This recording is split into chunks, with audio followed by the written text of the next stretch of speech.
Hello students, तो ये हमारा पैसेज ट्रांसलेशन का एक्सरसाइज नंबर 5 है। देखिए, सबसे पहली लाइन क्या है? कन्नौज का राजा बहुत बुद्धिमान था।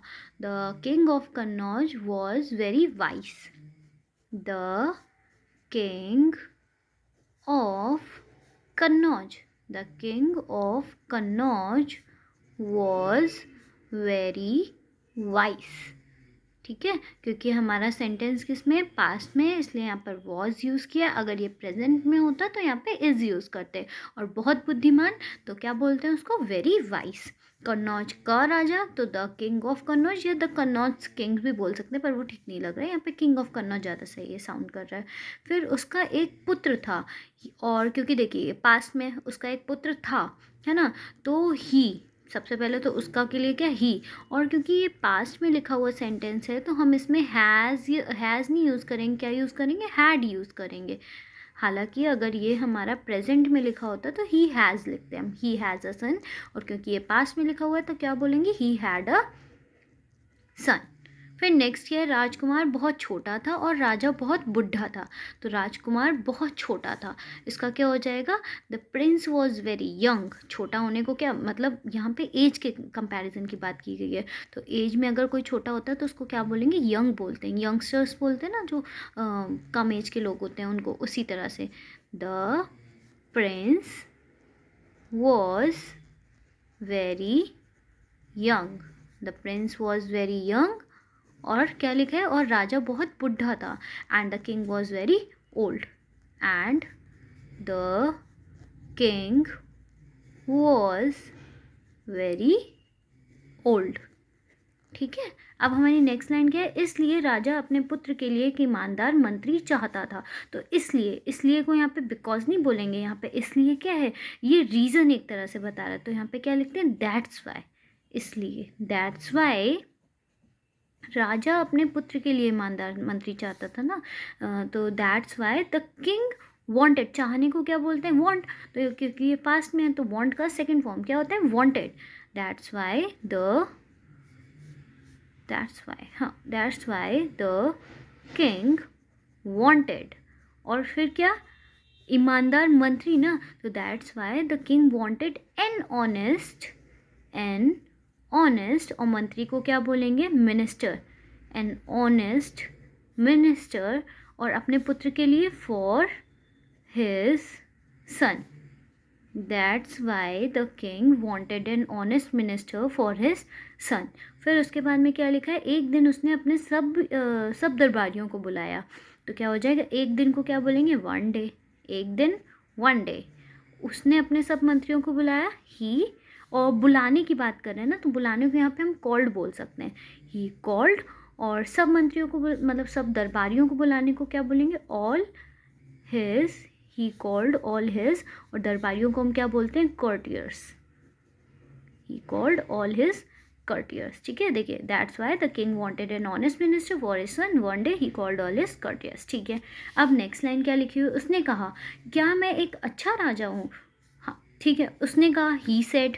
उसने कहा को क्या बोलेंगे? He said. फिर उसके बाद में क्या लिखा है?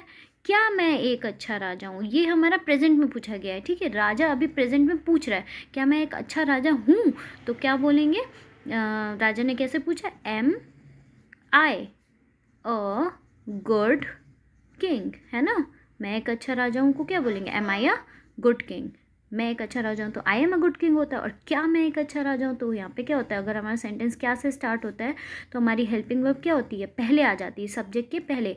Helping verb plus subject and फिर हमारा रेस्ट ऑफ द सेंटेंस। ठीक है, यहाँ पे किंग के पहले गुड लगाया, ये क्या एडजेक्टिव है। तो आप लोग पूरा मतलब पार्ट्स ऑफ स्पीच को ध्यान में रख के करिए। और ट्रांसलेशन की वीडियो तो मैं पहले करवा ही चुकी हूँ। अगर कोई भी डाउट होता है तो आप वहाँ से ट्रांसलेशन की वीडियोज़ या रूल्स वगैरह जो भी समझने वहाँ से समझ सकते हो। अब नेक्स्ट क्या है? कुछ दरबारियों ने कहा। तो कुछ मतलब सम, कुछ का मतलब क्या होता है? सम। और दरबारियों courtiers, सम courtiers said। क्या कहा उन्होंने? श्रीमान आप संसार के सबसे अच्छे राजा हैं। अब देखिए राजा के लिए बोला जा रहा है तो यहाँ पे श्रीमान को सर वगैरह ऐसे कुछ नहीं, डायरेक्ट आप ये लिखो योर मैजेस्टी। योर मैजेस्टी ठीक है, अपने से कोई सुपीरियर जैसे जज को बोलते हैं, उसी तरह से राजा को योर मैजेस्टी बोलते थे। तो योर मैजेस्टी, आप संसार के सबसे अच्छे राजा हैं। You are the best king in the world. You are the, you के साथ में हम क्या आर यूज़ करते हैं, और क्योंकि सबसे अच्छे, ठीक है, यहाँ पे क्या है, ये सुपरलेटिव डिग्री में है, सबसे अच्छे, मतलब बहुत सारे लोगों में जो सबसे अच्छा होता है उसको बोलते हैं। तो क्या लिखते हैं, द के बाद में जो हमारा क्या बोलते हैं, सुपरलेटिव डिग्री होगी, ठीक है।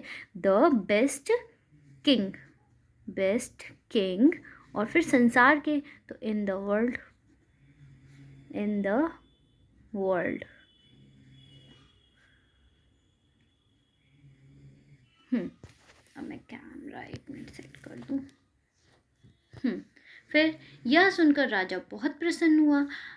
तो the king was very please, बहुत प्रसन्न होने को क्या बोलते हैं, देखो प्रसन्न को प्लीज बोलेंगे, बहुत प्रसन्न तो वेरी प्लीज हो जाएगा, और हुआ ये पास्ट में ही है, तो the king was very please, और यह सुनकर है तो bye hearing this, the king was,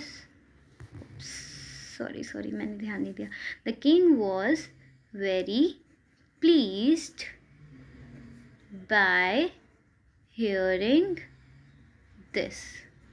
फिर नेक्स्ट आगे क्या लिखा हुआ है, उसने प्रत्येक दरबारी को एक एक हीरा दिया।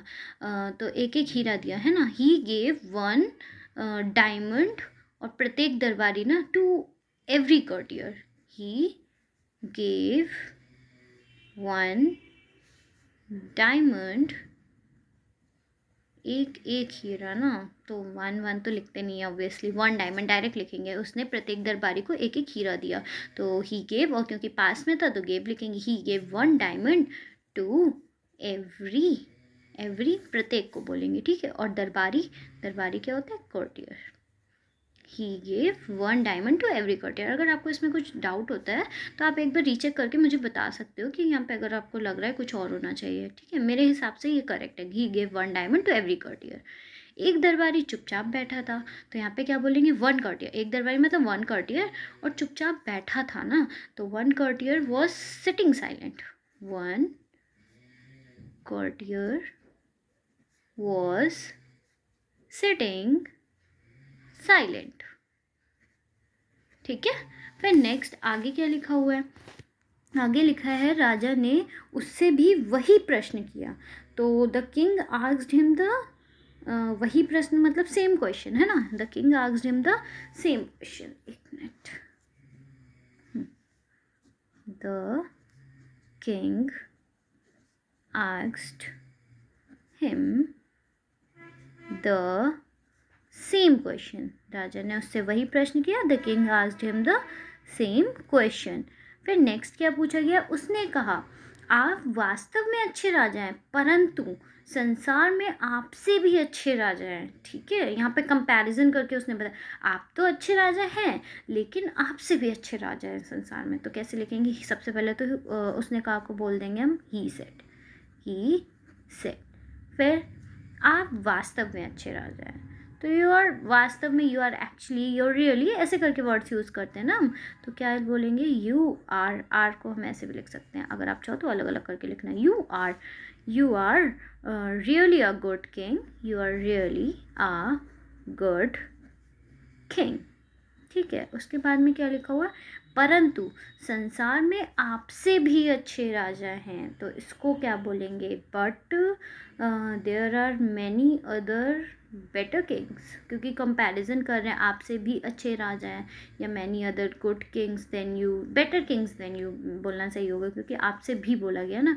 तो but there are many other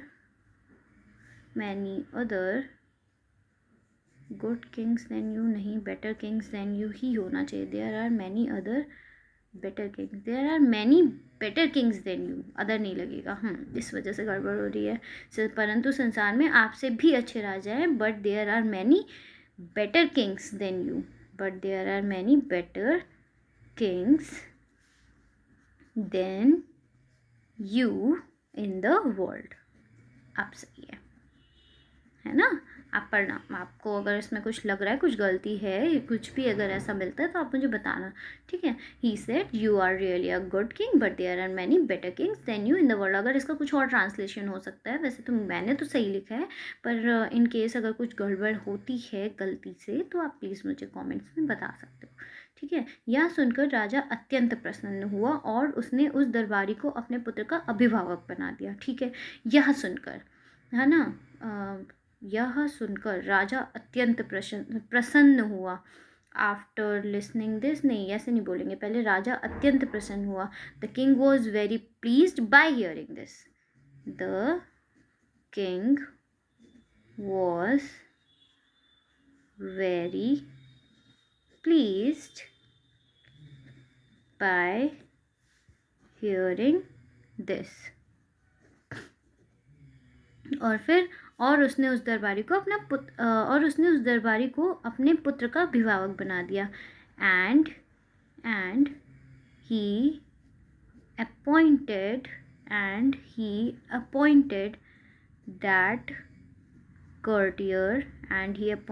that courtier as the guardian of his son,